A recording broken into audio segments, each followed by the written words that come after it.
Okay, so I just got back from seeing Justice League, and it was very okay. I think that's the best way to put it compared to Suicide Squad or Batman vs. Superman, which have briefly interesting moments but are pretty much unwatchable.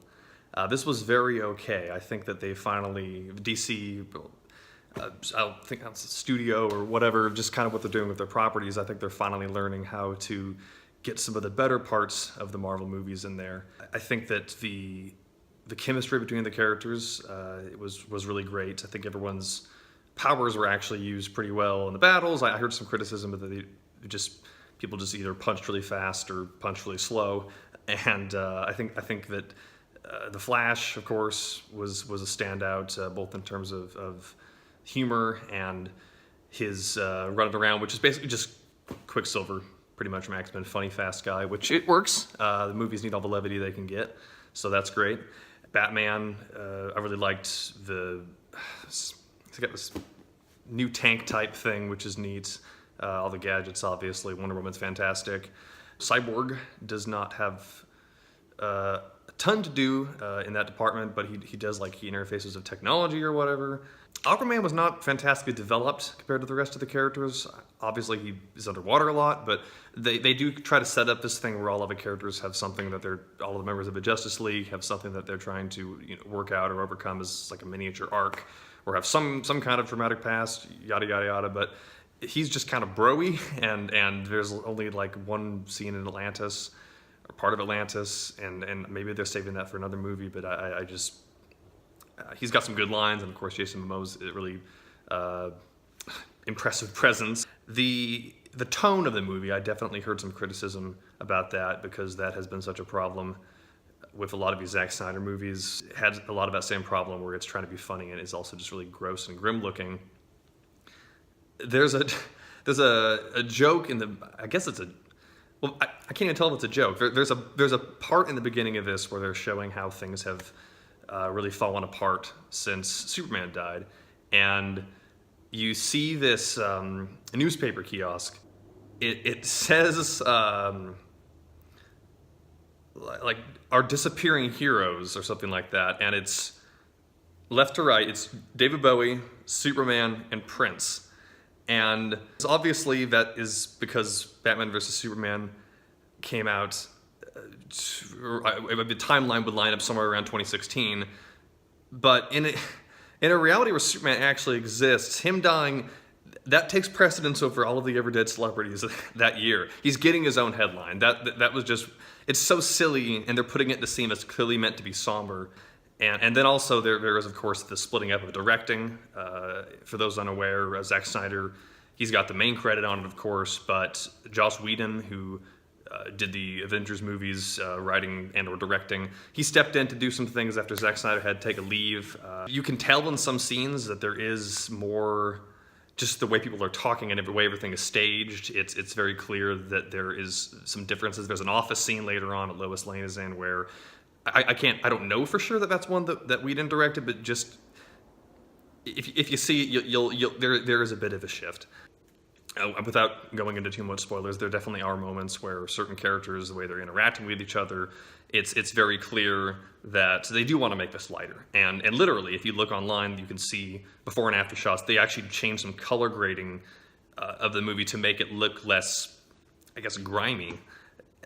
Because that was just... I think they listened to the criticism from Man of Steel and some of those other movies.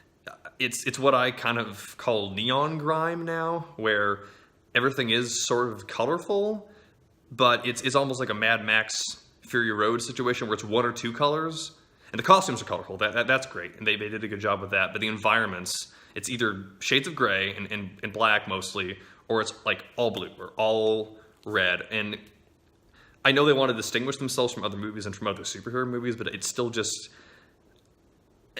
It's like in a comic book, everything is really colorful, and I know that's kind of a tired criticism now, and they've even made fun of it, like in the old X-Men movies, where they're like, "Oh, would you prefer that we wore yellow spandex instead of these black costumes?" I get that, but just having different colors. I mean, it's not just about them not being black and gray; it's about it not being all red or all blue or whatever. But I think that's just kind of the aesthetic they're going for, because Zack Snyder a lot of his movies do that same thing. Like, it's all very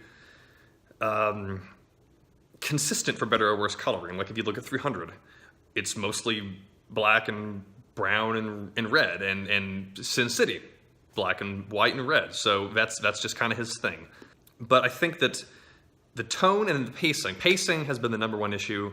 Pacing and editing, that's kind of something that, even if you don't have a whole lot of technical experience or understanding the movies, I certainly don't, that jumps right out at you, because there are moments where it is so clear that something either was shot or should have been shot to explain how this scene goes to this scene, and it just is not there. The studio wanted to cut this down to under 2 hours.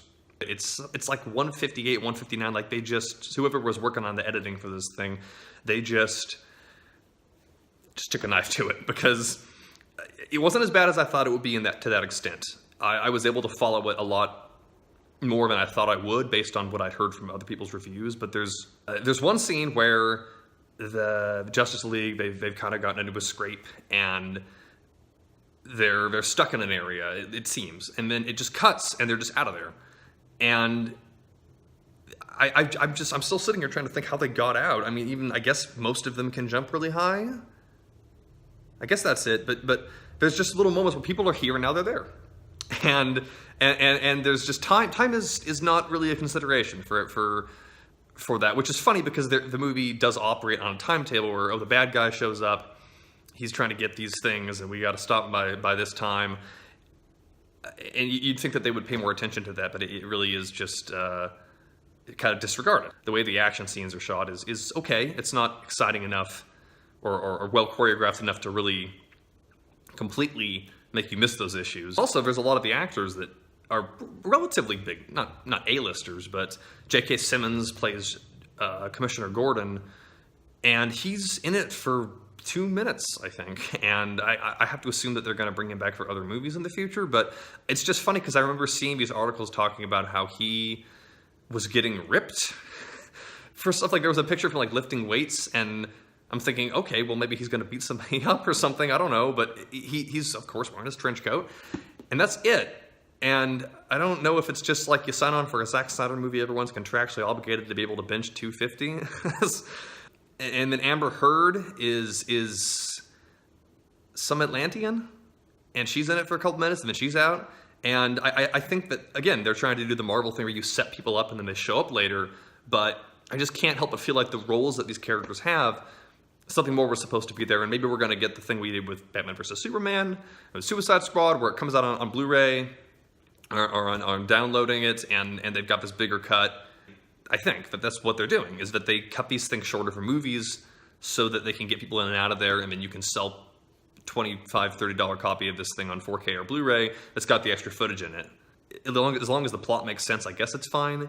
And again, it's not as bad as Suicide Squad or something where there's just abysmal editing. It's just every once in a while there's a character just is not there long enough to really feel like they matter, even though it's telling you that they do.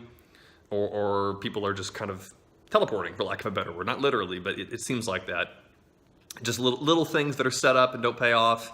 Little moments, those Chekhov's gun type things. Nothing major, but just around the edges. Music, whatever. Danny Elfman did the score. You get a little bit of different characters' themes. There's a brief moment where you hear the Wonder Woman theme, which I think is the best one out of all the DC movies themes. Certainly the most memorable. But it's just kind of there and it's gone. The rest of the score just kind of goes in one ear and out the other. I heard somebody say that there was a moment where they do like a quote-unquote dark version of the Superman theme. I didn't catch that. There were a few moments where I'm pretty sure I heard some strains of the old Danny Elfman Batman score, which, it's his music. It's the same character. Works for me. There's a part in the beginning which is very reminiscent of the beginning of the 1989 Batman. Little touches like that. That's nice. And now the Flash is obviously the standout of the movie.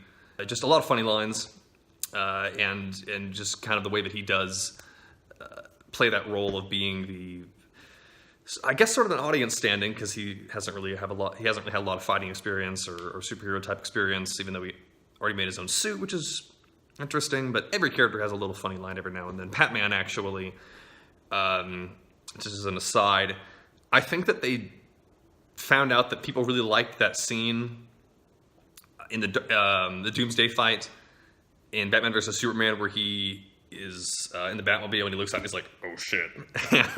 Because there's at least three very specific, very scenes where it's in the Batmobile and he's kind of back like that and looking at something coming at him and has like some line where he curses. I guess that's a running joke. There were a couple moments where I laughed out loud in the movie, and that was something which I think is an improvement for the series overall. It is an interesting contrast to just the color and the art design of the movie. Just it feels different than, say, Thor Ragnarok, which is super colorful and super jokey and humorous, for better or worse. There is a post-credit scene. I think that's the first one for the DC movies. Speaking of learning things from Marvel, two of them, which is kind of the Marvel thing now, two or three. One funny one, and then one that kind of advances the overarching plot that these movies are going for. Those are okay. It does make it feel more like... It makes it feel more like a superhero movie. I guess I get so used to all the Marvel movies being superhero movies, I just assume, well, if it's got somebody in a cape in it, you got to sit through the credits. And then, as far as that universe building goes, there was payoff of most of the stuff that people criticized as being weird, or just kind of showing up in Batman vs. Superman, like that future vision / nightmare dream sequence from Batman vs. Superman with the parademons, because that's what they're calling him in this, being the minions of Steppenwolf, which I'm really embarrassed to say, before I got on a public platform, I'm glad I double-checked this. It is not the guy from the band Steppenwolf, it's just a villain called Steppenwolf. So, kind of looks like a Thor villain, basically. He's kind of forgettable, mostly CG. And most of the Marvel movies don't have great villains anyway, so I'm not even going to make a big deal out of that. But I looked it up on Wikipedia. Apparently he's the uncle of Darkseid. Which, Darkseid, if you don't know, is basically the DC... Basically. I don't know a lot about this personally. He's basically the DC version of like Thanos, like this super evil space god type thing. Steppenwolf is the uncle of Darkseid. And Darkseid, I guess they're just going to have him show up in a later movie, kind of like they're teasing Thanos in the Marvel movies. But it's so funny how little of that is even set up. And I know that there are some DC super fans who will say that this is great because it's like, oh, it's for the fans, it doesn't hold your hand. I don't really have a strong opinion on that. There's something to be said for that, I suppose. But all you see of that in Batman vs. Superman is that sequence where he's in a dream, there's the parademons, there's like an Omega symbol on the ground, and then there's that part of the game where Lex Luthor is saying something about, oh, you can't unring that bell, and talking about something coming.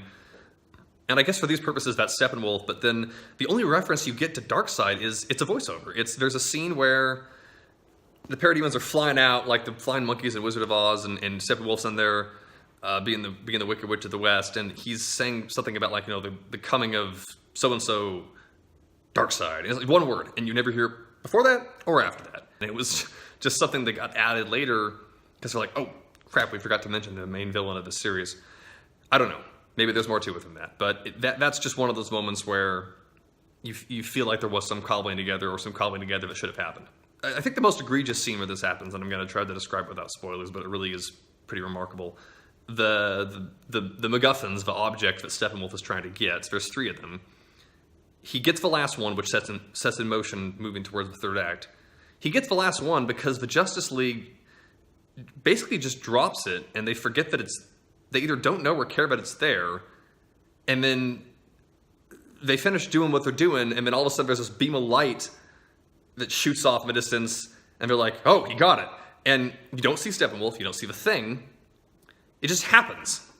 It's like a joke out of one of those old, Merry Melodies cartoons where someone's trying to deal with a bunch of his little, baby ducklings or whatever, and they're just, one of them turns around, the other one goes and, steals a spoon or something. I don't know what happened in that scene, literally, and I just can't believe that they thought that there was any dramatic tension in that. It was so obviously just they just ran out of ways to get the plot moving with him going after these objects. And yeah, I guess that gets you under 2 hours.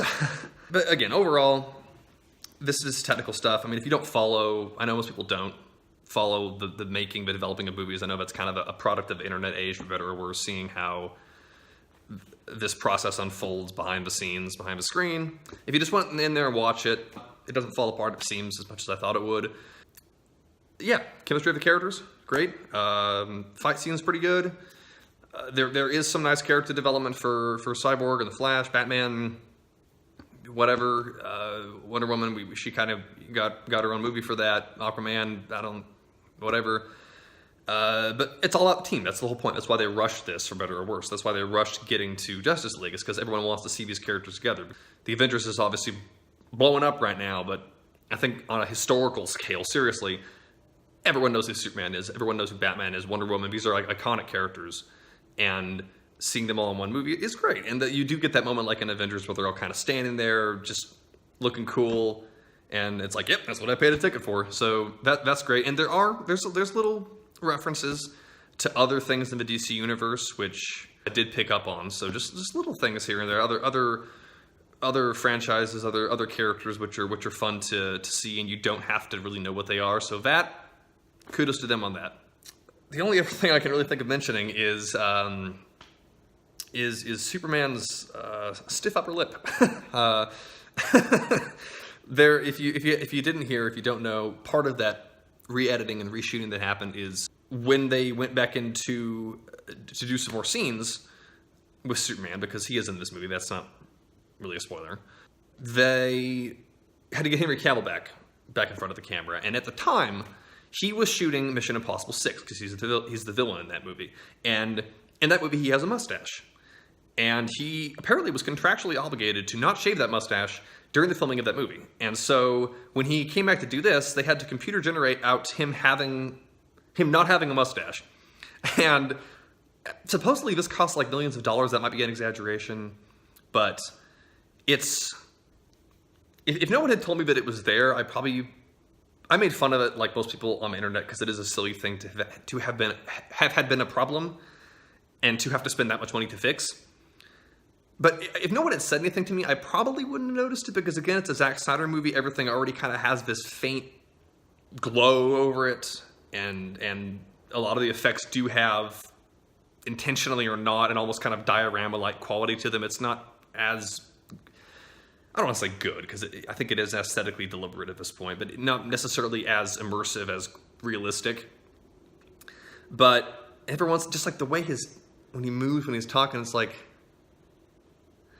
there is something odd. It's a little bit like when you're watching something like Captain America and they're putting Chris Evans' head on like a little dude, or all these movies these days where they're de-aging people. That's a whole another conversation.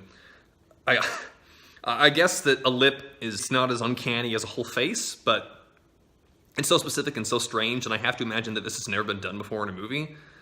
That's what people are kind of making fun of, but it's there in some scenes, it's not in others, because they didn't have to shoot all of them. And there are some scenes with Superman that are good, and there's some that aren't, and I don't want to go into too much detail on that right now, because I know not everyone wants to hear all the details, but the lip. Yeah, he's giving people lip. And then he's not. It's the symbol. For me, it's the symbol of the editing that DC is either unable or unwilling to disguise how rough this process is. I think it's just bad luck. Because they don't necessarily, I can't imagine they'd want to have these things turn out the way that they do, but it just keeps happening. So I guess we'll see if Justice League 2, I don't know, maybe they'll CG out something on Jason Momoa's cheek. I don't know. Overall, very okay movie. You don't have to go to theaters to see it. It's got big scenes, but it's nothing that would be minimized by just waiting to watch it. If I had to, I'd say, I don't know, 6.5 out of 10.